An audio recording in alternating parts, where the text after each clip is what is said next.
நண்பர்களே, உலகம் முழுவதும் இஸ்ரேல் அமைச்சரின் பிரம்மாண்ட வரவேற்பின் மீது கவனம் செலுத்தியிருக்கும் வேளையில், டெல்லியில் ஒரு அமைதியான மற்றும் பாதுகாப்பான அறையில் ஏதோ ரகசியமாக நடக்கிறது. அது வெளியே தெரியாதவாறு எல்லா முன்னெச்சரிக்கைகளும் எடுக்கப்பட்டுள்ளன. அது ஒரு ரகசிய கூட்டம் மற்றும் ஒரு முக்கியமான ஒப்பந்தம். அது இந்தியாவுக்கும் இஸ்ரேலுக்கும் இடையிலான நட்பை இன்னொரு நிலைக்கு கொண்டு சென்றது.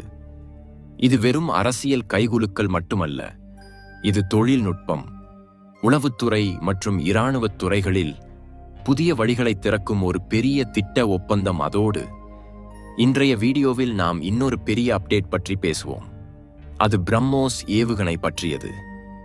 ரஷ்யா இப்போது பிலிப்பைன்ஸுக்கு பிரம்மோஸ் ஏவுகணைகளை விற்க அனுமதி கொடுத்து விட்டது. இப்போது யோசித்துப் பாருங்கள், ரஷ்யாவுக்கு நன்றாக தெரியும் இல்லையா? அமெரிக்காவும் பிலிப்பைன்ஸும் ஒருவருக்கொருவர் மிகவும் நெருங்கிய நண்பர்கள் இருந்தாலும் ரஷ்யாவுக்கு ஏன் பயம் இல்லை? அமெரிக்கா பிரம்மோஸ் ஏவுகணை தொழில்நுட்பத்தை ரகசியமாக எடுத்துக்கொள்ள முயற்சிக்கும் என்று ரஷ்யா ஏன் கவலைப்படவில்லை? ஆனால் அதற்கான பதில் ஒரு பெரிய ரகசியத்தில் மறைந்திருக்கிறது. அது உலகின் மிக சக்தி வாய்ந்த உளவுத்துறை அமைப்புகளான CIA மற்றும் NSAக்களை கூட உதவியற்றதாக்கிவிட்டது. ஏனென்றால் பிரம்மோஸ் ஏவுகணையின் உண்மையான தொழில்நுட்பம் வெறும் ஏவுகணை மட்டுமல்ல, அதன் உள்ளே மறைந்திருக்கும் அந்த தொழில்நுட்பத்தை புரிந்து கொள்வது, நகலெடுப்பது அல்லது ரிவர்ஸ் இன்ஜினியரிங் செய்வது கிட்டத்தட்ட சாத்தியமற்ற விஷயம். அப்படியானால் இந்த முழு வளர்ச்சி என்ன?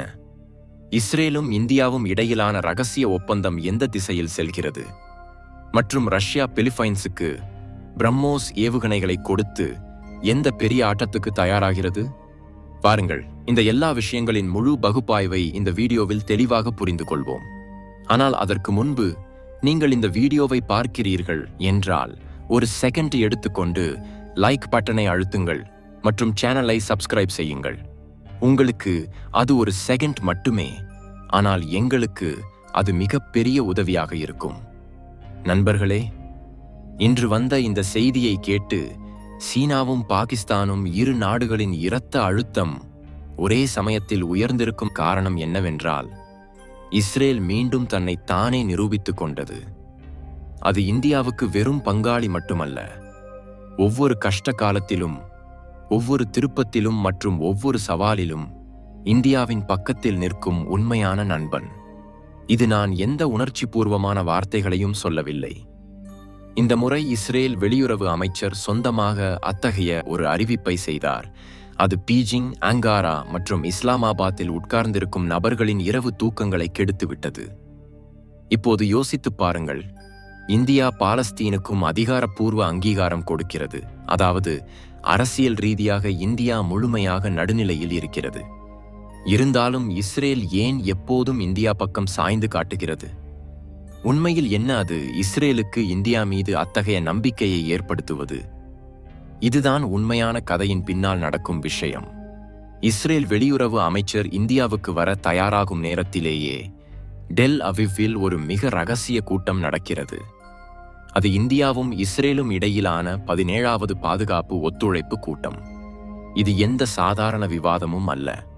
இதில் இந்தியா சார்பில் பாதுகாப்பு செயலர் ராஜேஷ் குமார் சிங் மற்றும் இஸ்ரேல் சார்பில் மேஜர் ஜெனரல் அமீர் பரம் உட்கார்ந்து அந்த ஒப்பந்தத்தில் கையெழுத்திட்டனர். அது இந்தியாவும் இஸ்ரேலும் இடையிலான பாதுகாப்பு உறவுகளை இன்னொரு படி ஏற்றிவிட்டது. டெல்லியில் இந்த ஒப்பந்தத்தின் மை இன்னும் உலராத நிலையிலேயே 3 நவம்பர் இரவு 9 மணிக்கு இஸ்ரேல் வெளியுறவு அமைச்சர் டெல்லிக்கு வந்துவிட்டார்.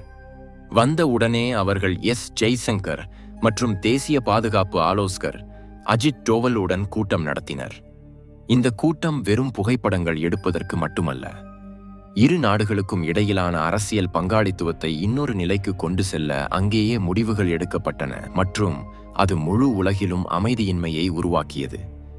கூட்டத்தில் ஒரு செய்தி மிக தெளிவாகவும் கடுமையாகவும் சொல்லப்பட்டது. அது பயங்கரவாதத்தின் மீது பூஜ்ய சகிப்புத்தன்மை, அதாவது எந்த சூழ்நிலையிலும் மன்னிப்பு இல்லை மற்றும் மேன்மை இல்லை. இந்தியாவும் இஸ்ரேலும் இரு நாடுகளும் ஒப்புக்கொண்டன. இன்னும் அத்தகைய சக்திகள் இருக்கின்றன, அவை இந்தியாவையும் இஸ்ரேலையும் எப்போதும் தொல்லையில், அமைதியின்மையில் மற்றும் அழுத்தத்தில் வைத்திருக்க விரும்புகின்றன. சில நாடுகள் நம் நிலத்தில் நேரடியாக தாக்குதல்கள் செய்ய வைக்க கூட பின்வாங்காது. அதன் மூலம் இந்தியா ஆயுதங்கள் வாங்குவதில் மூழ்கி வளர்ச்சி போட்டியில் இருந்து வெளியேற வேண்டும் என்று விரும்புகின்றன. ஆனால் இப்போது இந்த ஆட்டம் முழுமையாக மாறிவிட்டது.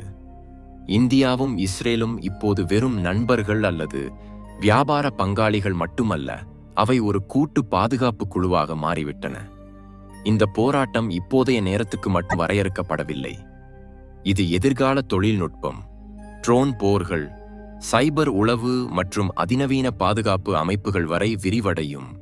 மற்றும் மிக முக்கியமான விஷயம் என்னவென்றால், இந்த உறவு பணத்தை சார்ந்தது அல்ல, அது முழுமையாக நம்பிக்கையை சார்ந்தது.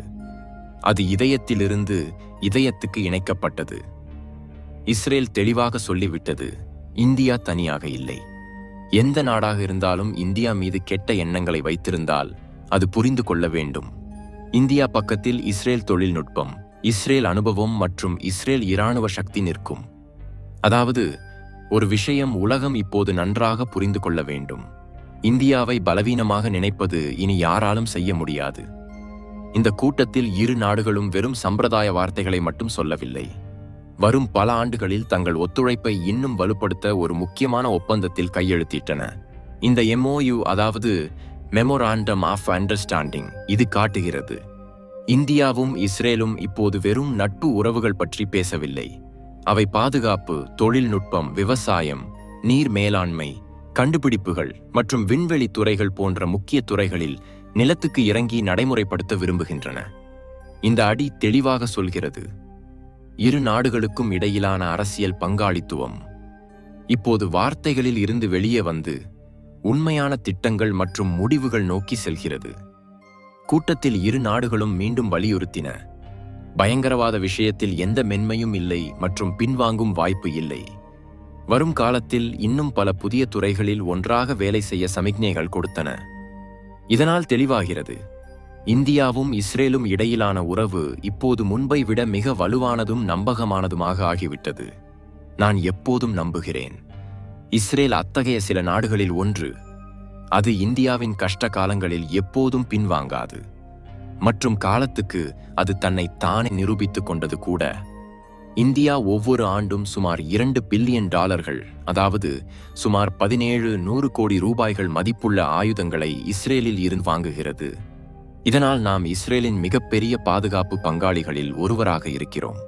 மற்றும் சுவாரஸ்யமான விஷயம் என்னவென்றால், காஷ்மீர் பள்ளத்தாக்கில் பயங்கரவாதிகளின் செயல்பாடுகள் மீது கண்காணிப்பு வைக்க இந்திய இராணுவம் பயன்படுத்தும் அதிநவீன ட்ரோன்கள் கூட இஸ்ரேலில் இருந்தே வந்தவை.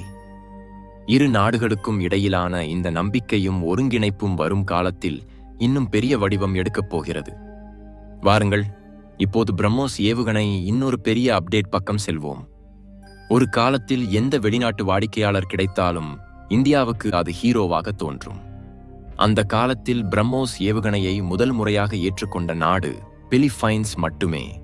மற்றும் அந்த ஒரு ஒப்பந்தம் இந்தியாவுக்கு பெரிய சாதனையாக கருதப்பட்டது. ஆனால் இப்போது நிலைமை முழுமையாக மாறிவிட்டது. இப்போது பிரம்மோஸ் ஏவுகணையை வாங்க நாடுகள் வரிசையில் நிற்கின்றன. பல நாடுகள் இதை பற்றி விவாதிக்கின்றன மற்றும் அடுத்த வாய்ப்பு பெரும் இந்தோனேஷியாவுடையது என்று மதிப்பிடுகின்றனர். அந்த ஒப்பந்தம் கிட்டத்தட்ட தயாராகிவிட்டது. வெறும் அதிகாரப்பூர்வ முத்திரை வைப்பது மட்டுமே மீதம். அதாவது, இப்போது பிரம்மோஸ் ஏவுகணைக்கு வாடிக்கையாளர்களை தேட வேண்டிய அவசியம் இல்லை. வாடிக்கையாளர்களே நம் கதவை தட்டுகின்றனர். ஆனால் உண்மையான ஆர்வம் இங்கிருந்தே தொடங்குகிறது. இதே பிரம்மோஸ் ஏவுகணை, இந்தியா அதை தனது மிக நம்பகமான ஏவுகணையாக கருதுகிறது. மற்றும் இதை பார்த்து அண்டை நாடுகளின் தூக்கம் கெடுகிறது. இப்போது கேள்வி என்னவென்றால், எந்த நாடுகள் பிரம்மோஸ் மீது ஆர்வம் காட்டுகின்றனவோ அவை அதை எளிதாக பெற முடியுமா? சீனா போன்ற போட்டி நாடுகள் இதை பற்றி கனவுகள் கூட ஏன் காண்கின்றன? அமெரிக்கா இதை எந்த கோணத்தில் புரிந்து கொள்ள விரும்புகிறது? மற்றும் மிகப்பெரிய கேள்வி என்னவென்றால், எதிர்காலத்தில் எந்த பெரிய சக்தி இதன் ரகசியங்களை தெரிந்து கொள்ள முயற்சிக்குமா? ஆம், மக்களின் மனதில் சுற்றும் மிகப்பெரிய குழப்பம் என்னவென்றால், அமெரிக்கா பிரம்மோஸ் ஏவுகணை உண்மையான தொழில்நுட்பத்தை திருட முடியுமா? பாருங்கள், சீனாவை முழுமையாக மறந்துவிடுங்கள். ஏனென்றால் அதுக்கு இந்த வழி முதலில் இருந்தே மூடியிருக்கிறது. அமெரிக்காவும் பிலிப்பைன்ஸும் இடையிலான வலுவான பாதுகாப்பு ஒப்பந்தம் இருக்கிறது. அதை மியூச்சுவல் டிஃபென்ஸ் ட்ரீட்டி என்று அழைக்கின்றனர். எனவே சிலர் யோசிப்பார்கள், பிலிப்பைன்ஸ் அழுத்தத்தில் விழுந்து அல்லது தவறாக அமெரிக்காவுக்கு தொழில்நுட்ப விவரங்களை காட்டினால் அமெரிக்கா அதை திறந்து பார்க்க முடியுமா? பதில் மிக தெளிவாகவும் நேரடியாகவும் இருக்கிறது. அது இல்லை. மற்றும் இது வெறும் இந்தியாவின் வார்த்தை மட்டுமல்ல. இந்த கூற்று பிரம்மோஸ் ஏவுகணை உருவாக்கத்தில் இந்தியாவின் பங்காளியான ரஷ்யாவின் என்பிஓ நிறுவனம் செய்தது. அவர்களின் வார்த்தை மிக தெளிவாக இருக்கிறது. பிரம்மோஸ் ஏவுகணை உண்மையான ரகசியங்கள் எந்த வெளிசக்தியின் கையிலும் சேராது. உண்மையான சுவாரஸ்யம் பிரம்மோஸ் ஏவுகணையின் அந்த பகுதியிலேயே மறைந்திருக்கிறது.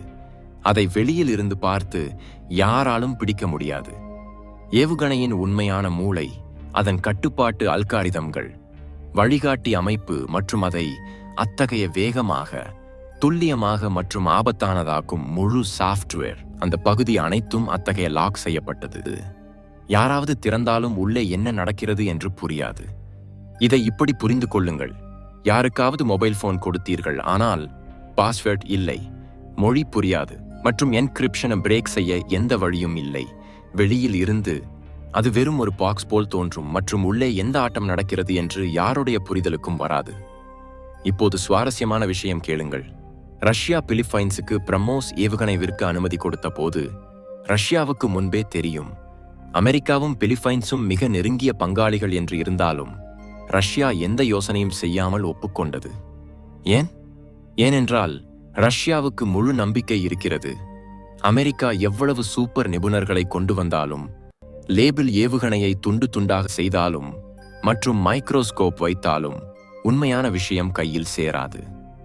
ஏனென்றால் உண்மையான ஆட்டம் உலோக உடலில் இல்லை, அந்த லாக் செய்யப்பட்ட சாஃப்ட்வேரில் உள்ளே நடக்கிறது.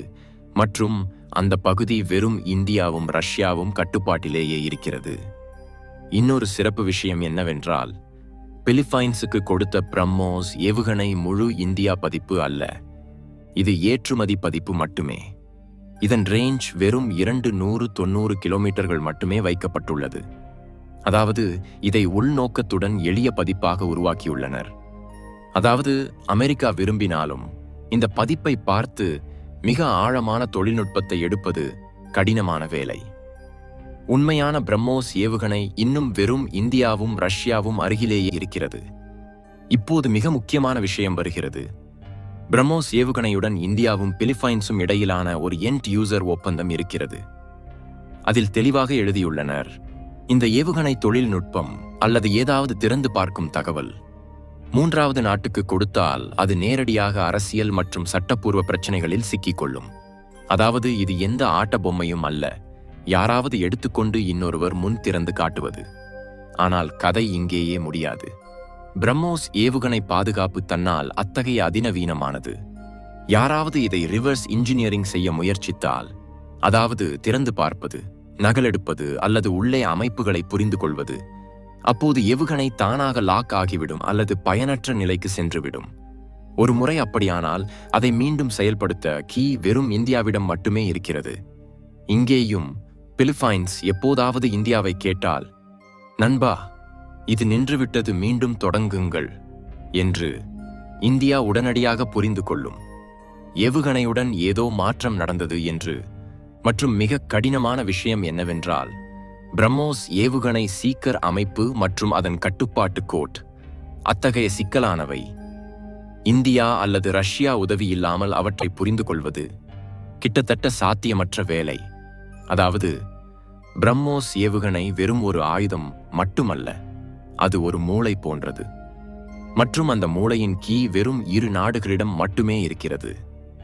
இதே காரணம் இன்று இந்திய பாதுகாப்பு அமைச்சர் ராஜ்நாத் சிங் சொல்லிவிட்டார், இப்போது 14ஐ விட அதிகமான நாடுகள் பிரம்மோஸ் ஏவுகணையை வாங்க ஆர்வம் காட்டுகின்றன என்று. மீதி நண்பர்களே, இந்த முழு விஷயம் மீது உங்கள் கருத்து என்ன? கீழே கமெண்ட் செய்து கண்டிப்பாக சொல்லுங்கள்.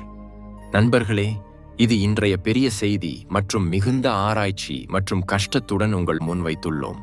எனவே எங்கள் கஷ்டத்துக்கு ஆதரவு கொடுக்க வேண்டுமானால் வீடியோவை லைக் செய்து, சேனலை சப்ஸ்கிரைப் செய்து மற்றும் உங்கள் நண்பர்களுடன் ஷேர் செய்யுங்கள். அதன் மூலம் அவர்களுக்கும் இந்த தகவல் கிடைக்கும். ஜெய் ஸ்ரீராம்.